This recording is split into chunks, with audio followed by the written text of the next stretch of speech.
Esto es Talent Talks de Busap, el podcast en el que hablaremos sobre liderazgo, gestión del talento y dirección de personas con expertos y directivos en recursos humanos para hacer crecer tu empresa con el elemento más importante, las personas, con la colaboración de Factor Humano.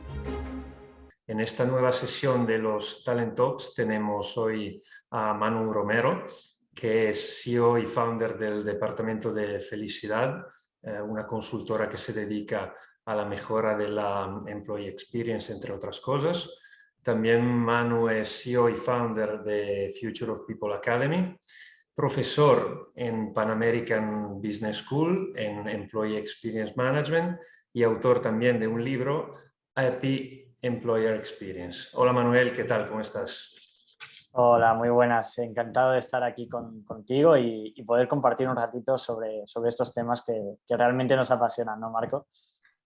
Lo mismo digo, muchas gracias por poder pasar este rato juntos. Entonces, Manuel, para romper el hielo, cuéntanos un poco sobre ti, sobre tu carrera profesional, por favor. Pues mira, yo soy en primer lugar un emprendedor, siempre lo digo, ¿no? Porque es cierto que en mi cabeza siempre está abrir proyectos nuevos y siempre relacionado con aquellas que son mis pasiones, ¿no? Que son de un lado el tema de las personas y de otro lado el tema del mundo del marketing, del management. Y realmente, pues hoy en día en el área de HR se pueden aunar ambas ambiciones, ¿no? Y eso es un gusto, ¿no? En su día estudié Administración y Dirección de Empresas. Estuve especializándome en el mundo del marketing porque cuando yo estudiaba en la universidad me vendieron que esto de recursos humanos iba de nóminas, bajas y temas administrativos, y con el tiempo me fui dando cuenta de que todo esto estaba evolucionando y que realmente HR o People, o llamémosle X, está evolucionando hacia un formato donde realmente el empleado es el cliente interno, ¿no? Y es el primero al que hay que cuidar para luego poder cuidar del cliente externo, que es al que le vendemos nuestros productos y servicios. Y ahí, pues bueno, nos damos cuenta de que se juntan la parte de gestión de equipos, de personas, de liderazgo y a su vez de generar un marketing para que el talento quiera trabajar contigo, ¿no? Y bueno, desde entonces pues abriendo proyectos relacionados con estas áreas y algunas otras, así que realmente disfrutando de ello y trabajando codo con empresas y profesionales en crear ese futuro del trabajo que imaginamos, Marco. Entendido. Para entrar ya en la temática en la que eres un experto, ¿crees que la felicidad puede ser una ventaja competitiva para una empresa? Bueno, la palabra experto no es mi favorita, ¿no? Yo creo que al final todos tenemos conocimientos que se trata de compartir.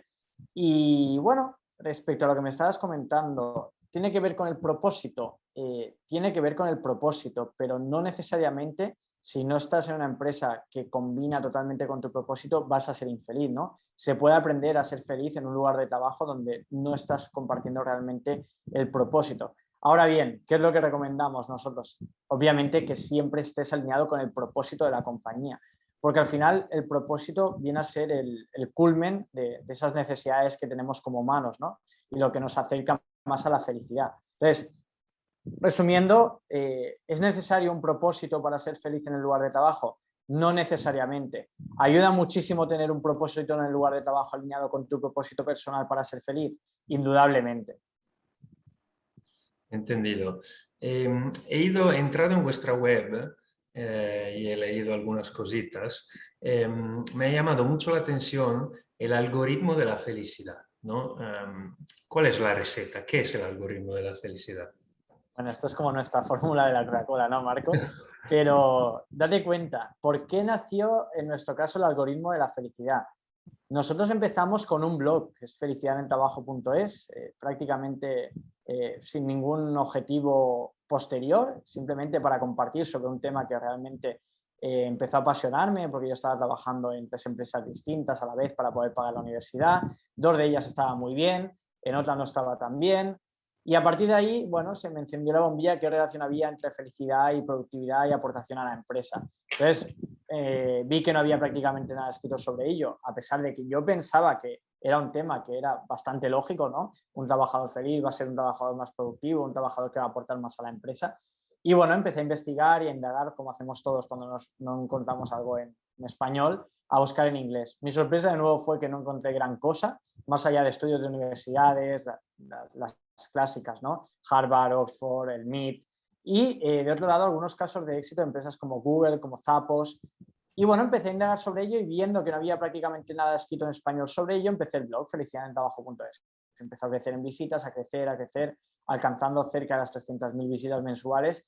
Y bueno, a finales de 2016, el mismo mes además, nos contactan 2 empresas muy grandes españolas pertenecientes a IBEX y bueno, nos contactan a un blog, no había ni página de servicios ni nada, que hacía tiempo que seguían nuestras iniciativas, que en aquel momento era yo detrás de este mismo ordenador y bueno, que seguían nuestras iniciativas y que querían que los ayudáramos a medir la felicidad para saber dónde había que actuar y la otra empresa nos decía que quería medir la felicidad para saber el impacto de lo que estaba haciendo, ¿no? Entonces nos dijeron, ¿tenéis alguna forma de medir la felicidad laboral? Claro, en aquel momento pues no conocíamos nada concreto y de nuevo empezamos a indagar y a investigar.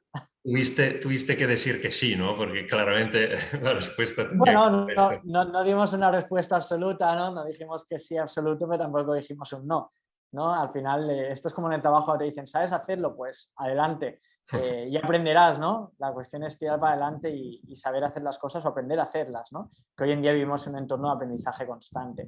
Y bueno, vimos el momento de empezar a indagar sobre ello y encontramos pues, estos estudios que habíamos leído anteriormente, pero con más profundidad. Estuvimos prácticamente 9 meses leyendo estos estudios, analizándolo desde el punto de vista de la estadística, tuve que repasar apuntes de la universidad. Bueno, una locura que, siempre lo digo, siendo totalmente honesto, a día de hoy no estaría 9 meses leyendo estos estudios, pero me pilló Marco motivado en aquel momento, los leí y nos atrevimos a crear un algoritmo en base a todos estos estudios. Y bueno, al final un algoritmo lo que hace es lo que hace cualquier algoritmo. Oye, si un empleado responde a esta pregunta X y a esta otra pregunta X, le das una puntuación de tanto y al final eso es el algoritmo que nosotros creamos, ¿no? Y bueno, a partir de ahí, pues realmente empezamos a trabajar con empresas desde que fundamos Departamento de Felicidad, que fue en septiembre de 2017. Y desde entonces, pues bueno, hemos trabajado en proyectos de felicidad laboral, en proyectos de experiencia de empleado, de marca empleadora, de cultura. Y al final, lo que nos gusta es que el cliente nos ponga el reto encima de la mesa y a partir de ahí, pues mirar de crear la solución que mejor solucione sus problemas, ¿no? Incluso si eso significa decirle al cliente que lo que necesita no es lo que nos está pidiendo, sino otra cosa, ¿no? Creo que eso es también muy importante. Oye, y un tema que me interesa especialmente, ¿tú crees que se pueda conseguir la felicidad en cualquier puesto de trabajo o es algo que evoluciona con la persona? Quiero decir, el Marco Boggetto actual, que tiene 35 años, tiene unas características propias, busca ciertas cosas en la vida y seguramente son algo diferentes del Marco Boggetto de los 25. Incluso el Marco Boggetto en el mismo puesto de trabajo actual dentro de 10 años probablemente tendrá unas prioridades diferentes. Entonces, lo que yo veo sin ser un experto es, depende más de la evolución de la persona, o sea, de tu momento personal y de tus necesidades como prioridades, porque el puesto en sí, o sea, te lo vas montando tú con lo que quieras en tu vida. Pero ¿qué me dices? Total, fíjate si es complicado porque en una empresa no hay un Marco Boggetto, hay 100, 200, 500, 1000 Marcos Boggettos, ¿no? Y cada uno con sus prioridades, con su edad, con sus factores más valorados, con aquellos que menos le importan. Entonces, al final las compañías tienen un gran desafío, ¿no? Y es crear un entorno que al final permita ser feliz a cualquier persona que esté dentro de ese entorno, ¿no? Entonces, aquí el desafío es entender que hay una serie de factores que hacen feliz al empleado y tratar de generar un equilibrio en aquellos que son más valorados por los empleados. Y aquí siempre digo lo mismo. ¿Por qué muchas empresas fracasan a la hora de hacer felices a sus empleados? Porque copian las estrategias de otras compañías. Y lo que yo siempre digo es que no hay una fórmula mágica para hacer empleados felices, sino que existe tu propia fórmula mágica, que además no es eterna, porque como tú has dicho, hoy tu media de edad puede estar en 25 o 26 años y las prioridades pueden ser crecer, evolucionar, formarse, pero de aquí 5 años esas personas pueden empezar a ser papás y empezar a priorizar su familia, empezar a priorizar el trabajo remoto, la conciliación, beneficios para su familia. Entonces hay que entender muy bien qué tipo de perfiles profesionales tienes en tu compañía y en consecuencia poder ofertar ese tipo de condiciones, esos momentos de felicidad compartida para tus empleados para que puedan decidir ser feliz, porque al final una empresa no te puede proveer de felicidad, pedir a Amazon un paquete de felicidad y entregártelo. Te puede crear unas condiciones y tú como empleado puedes decidir ser feliz y acoger esas condiciones, ¿no? Por ello los profesionales cuando buscan un empleo analizan la situación de esa compañía, cuáles son su propuesta de valor al empleado y eligen, ¿no? Porque precisamente cada empresa debe tener claro qué tipo de profesional busca, qué edad tiene, de qué generación es y en consecuencia ofertar ese tipo de condiciones si es que puede darlas, ¿no? Cada empresa debe tener su propia propuesta de valor. Me enlazo con esta última parte de tus comentarios, ¿no? Hablas de, digamos, de propuesta de valor, se habla mucho hoy en día de propósito, que puede ser tanto personal como lo que vende la empresa para que las personas se vayan a trabajar en la empresa misma. Pero, ¿tú crees que puede haber felicidad sin propósito o están enlazados sí o sí? Es lo que comentábamos en la pregunta anterior, ¿no? Fíjate, tú puedes tener un propósito muy claro y llevarlo a cabo en muchas otras disciplinas de tu vida, es decir, desde voluntariados que tú hagas, a clubes a los que perteneces, fundaciones, etcétera. Entonces, no necesariamente tu trabajo tiene que ir alineado con tu propósito prioritario y principal. Ahora, si eres capaz de relacionar tu trabajo con el propósito personal que tú tienes y va alineado con el propósito de la compañía, es todo mucho más fácil, porque realmente en tu día a día estás generando ese propósito de forma continua. Entonces, como te comentaba, ¿es necesario que el propósito vaya totalmente alineado, el de tu empresa, con el tuyo? No necesariamente tiene que ser así para que puedas ser feliz en tu lugar de trabajo. Ahora, si lo consigues, vas a estar mucho más cerca de ser feliz en el lugar de trabajo. Has dicho más de una vez que, pues lógicamente, ¿no? Que es algo fácil de entender, que todos los trabajadores son diferentes, cada uno busca algo en la vida y sobre todo se espera de su posición, de su puesto de trabajo, algunas cosas. Pero justo teniendo en cuenta este aspecto, ¿no? Que no se puede, no hay una receta, no es blanco o negro, ¿no? ¿Cómo en la práctica, cómo se debería articular de cara a una empresa las acciones para que los empleados estén contentos? Mira, te voy a explicar cómo nosotros lo planteamos con las empresas con las que trabajamos, ¿no? Date cuenta que si decimos que cada compañía es un mundo, que tiene unos profesionales distintos y demás, no podemos cometer el error que cometen muchas compañías de empezar a aplicar iniciativas y estrategias sin haber medido dónde estamos, ¿no? Primero debemos conocer, medir, analizar dónde estamos, qué es lo que hace felices a nuestros trabajadores, cómo estamos para cada uno de estos factores que ellos consideran importantes para su felicidad en el trabajo y en consecuencia luego poder determinar cuáles son nuestras prioridades de negocio y generar un match entre esas prioridades de negocio y las prioridades de las personas para generar iniciativas y estrategias que puedan acercar a los empleados a ser felices en su lugar de trabajo.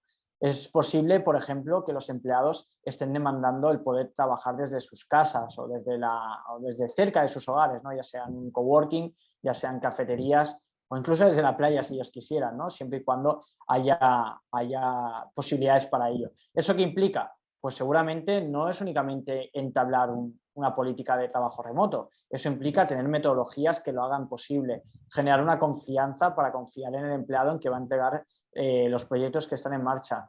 Tener metodologías ágiles para poder planificar, organizar y dar un seguimiento a los proyectos que tenemos. Claro, todo eso tiene unas implicaciones que hay que analizar de forma previa, ¿no? Entonces, partiendo de las necesidades, de las demandas del talento, de los objetivos de negocio y de esa alineación, podemos generar las iniciativas y las estrategias necesarias para poder cumplir con dichos objetivos. Entonces, a pesar de que eso de la felicidad laboral a veces suena utópico, suena como algo, a veces le llamamos happy flower, ¿no?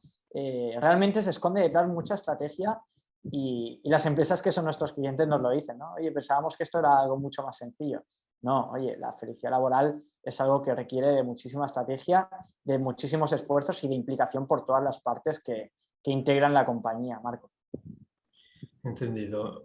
Y haciendo razonamiento inverso, o sea, intentando categorizar en promedio cuál es la causa de felicidad de un empleado, si de alguna manera la podemos intentar buscar o listar. Vale, aquí es una pregunta interesante, ¿no? Porque muchas veces buscamos eso, ¿no? Oye, ¿qué factor es el que tenemos que tocar si queremos hacer felices a los empleados? Pues no tenemos uno concreto. Al final, nosotros tenemos definidos una serie de 15 factores que hacen feliz al empleado, que van desde el ambiente laboral, al liderazgo, a las condiciones salariales, a la cultura de la empresa, el desarrollo de habilidades, realización personal, incluso la localización o los recursos que tiene el empleado, ¿no? Te he nombrado algunos de los más de 15 factores y dentro de los cuales tenemos más de 90 puntos que analizamos, ¿no? Pero fíjate, te voy a comentar dos muy importantes. Te voy a comentar tres. Uno de ellos son las condiciones salariales. Y este para nosotros no es un factor de felicidad, sino un factor de infelicidad. Es decir, cobrar más no te hace feliz. Es un factor higiénico. Es decir, cobrar un salario lo que te permite es ser feliz en ese momento en el que te hacen el aumento salarial.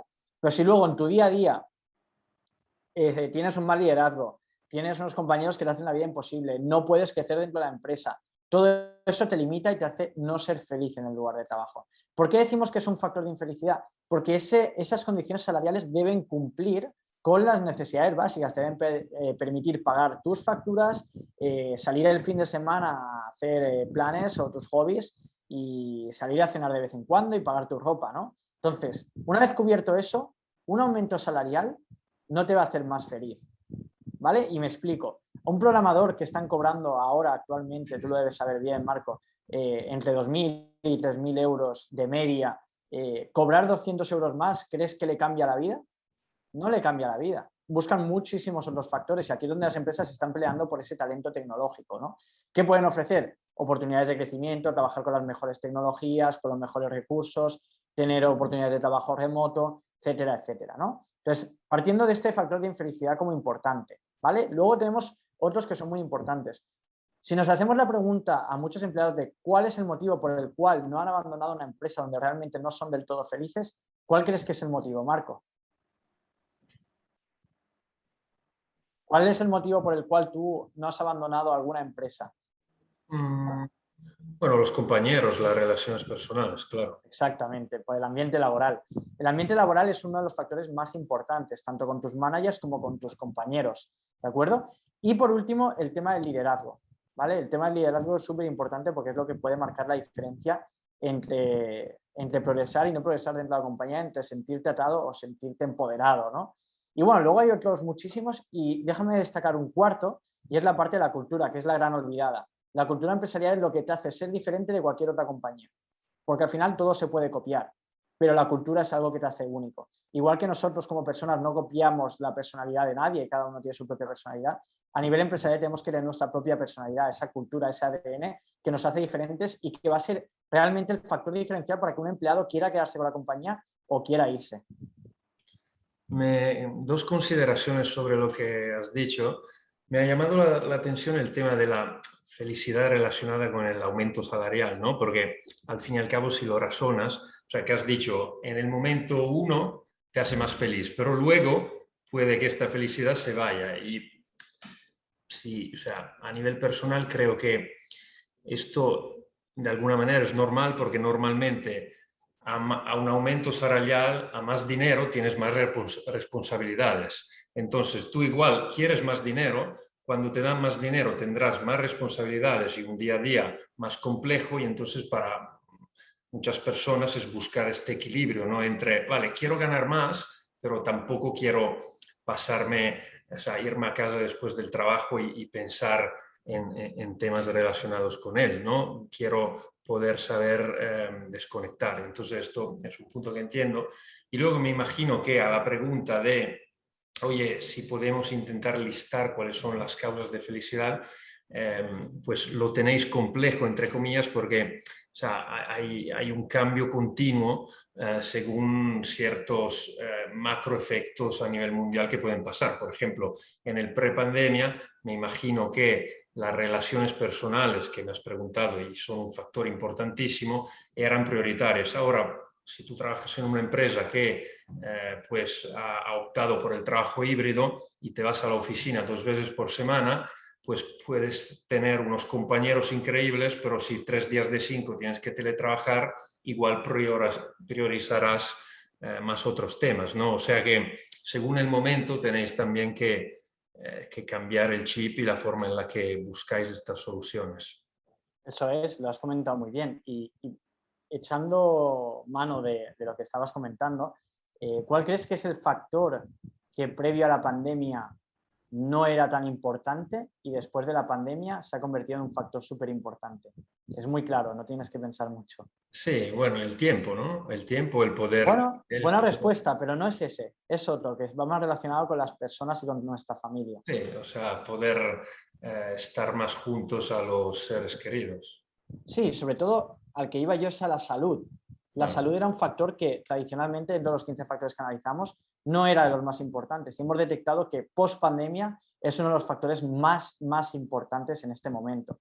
Así que, totalmente, en función de cómo va evolucionando la sociedad, cómo van evolucionando las edades de nuestros perfiles de trabajadores e incluso el perfil, porque una propia empresa puede crecer y puede tener necesidad de otro tipo de perfil de empleado, tienes que ir evolucionando tu propuesta de valor. Así que totalmente, esto es un proyecto vivo, la felicidad laboral del empleado no es un proyecto que tú hagas de 6 meses y ya esté todo hecho, sino que tienes que ir reinventándote y mejorando día a día, ¿no? De hecho, yo siempre digo, cuando hablo con directores generales, su principal problema no es la contabilidad de la empresa, su principal problema es cómo hago que todo el mundo esté feliz porque nunca llueve a gusto de todos, ¿no? Y para ellos, para las personas que se han dado cuenta que el principal activo de una empresa son las personas, se convierte en pieza prioritaria. Y Manuel, cuando trabajas este tipo de consultorías y son impulsadas por departamentos de una empresa, pero no tienen el beneplácito del jefe o del CEO, ¿esto cambia? O sea, si no hay el jefe que busca un proyecto como los que hacéis, ¿cambia la situación? Porque en algunos casos, y yo lo veo más a nivel interno, sí que puede tener un impacto, pero te preguntaba si ves diferencias. Totalmente. Nosotros en muchos casos nos contacta o el departamento de HR, de recursos humanos, o en muchos casos nos contacta directamente el CEO de la empresa. Es curioso, ¿no? Porque es el CEO de la empresa que nos contacta o que nos deriva directamente a HR, porque realmente el problema lo tienen, ¿no? Porque, como decíamos antes, las personas son el principal activo de una empresa. Entonces, ¿qué pasa cuando hay un departamento de recursos humanos que te contacta y dice, no, es que la dirección no cree y quiero que me ayudes? Vale, aquí hay dos pasos, ¿no? De un lado ya partes de algo muy complicado y es que si dirección general no cree en ello, difícilmente vas a poder implementarlo porque ellos son los líderes de la compañía y los primeros que deben enfocarse en ello, en la transformación que esto implica, ¿no? Entonces, ¿qué pasa en muchos departamentos de recursos humanos desde el área de personas? Y es que nunca se habla el idioma de negocio. Hablamos de estrategias de personas, de recursos humanos, pero nunca hablamos de qué va a reportar esto para la empresa a nivel de beneficios, a nivel de ahorro. Entonces nosotros les ayudamos a hacer este trabajo. Oye, sabes que la felicidad de tus empleados te va a aumentar la productividad, te va a permitir ahorrar en rotación de personal, en bajas laborales, en absentismo, que nos va a permitir tener mejores calificaciones de clientes, incrementos en ventas. Todo esto transformado a números, empiezas a hablar el idioma de negocio. Entonces, muchas veces hemos conseguido vender estos proyectos, ayudar a recursos humanos a vender internamente estos proyectos a través de hablar el idioma de negocio, ¿no? Porque las empresas al final, en su gran mayoría, están para ganar dinero y o les ahorras dinero o les haces ganar más dinero. Y desde personas tenemos que empezar a hablar ese idioma y por eso hoy en día se habla tanto de People Analytics también. Y para ir ya más hacia la parte final de la entrevista, ¿qué recomendarías a directivos de recursos humanos que nos escuchan? ¿Qué recomendaría? Muy sencillo. Recomendaría que nos enfoquemos en analizar la situación de nuestra empresa, en preguntar a los empleados y sobre todo en ser capaces de conectar las estrategias y objetivos del negocio con las estrategias y objetivos de las personas, porque si somos capaces de lograr esto, estamos consiguiendo un equipo comprometido, feliz y que va a generar unos mejores resultados de negocio. Así que principal es medir y analizar el estado de felicidad de nuestra gente para luego poder enfocarlo. Y sobre todo que se haga desde un punto de vista estratégico. Hacer feliz al empleado no significa poner un futbolín en la empresa, unas frases motivacionales en las paredes o una cestita de fruta. ¿De acuerdo? Esas son iniciativas de empresas que son felices como Google, pero que llevan una base, como yo digo, debajo del iceberg, que han trabajado muchísimos otros factores antes de poner una cestita de fruta, ¿no? Eso es como la guinda del pastel. ¿Me explico? Hay que enfocarse en acciones estratégicas que realmente preocupen al empleado. Y de otro lado, si tengo que dar una recomendación, hace poco, como tú has dicho, lancé Happy Employee Experience, mi libro donde explico todo esto y lo desarrollo muchísimo más. Así, la siguiente recomendación es que puedan leer el libro. Claro. Y Manuel, una última pregunta para a ver si te pongo un poco en dificultad. Dime, dime un personaje de la historia o puede ser de los tiempos actuales con el que te irías a tomar una caña. Pues mira, te voy a decir un personaje con el que me hubiera ido a tomar una caña.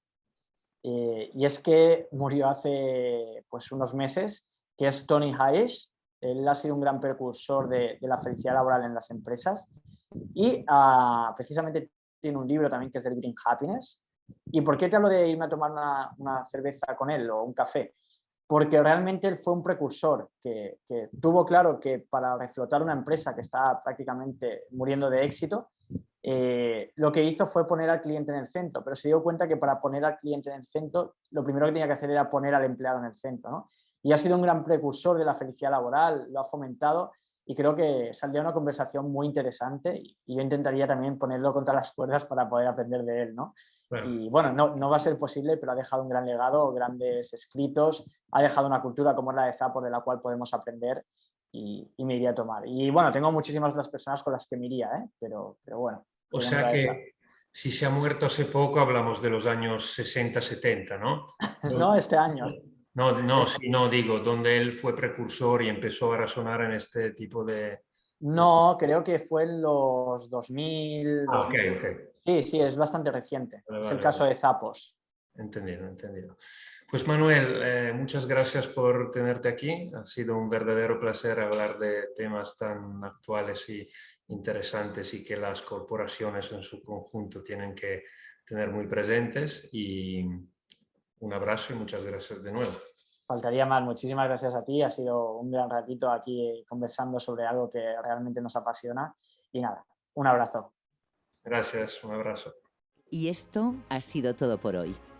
Te animo a seguir Talent Talks de Buzzap en tu plataforma de podcast favorita para no perderte los próximos capítulos. Te recuerdo que puedes ver este mismo capítulo en vídeo en el canal de YouTube de Buzzap. Muchas gracias por estar ahí. Hasta dentro de 2 semanas.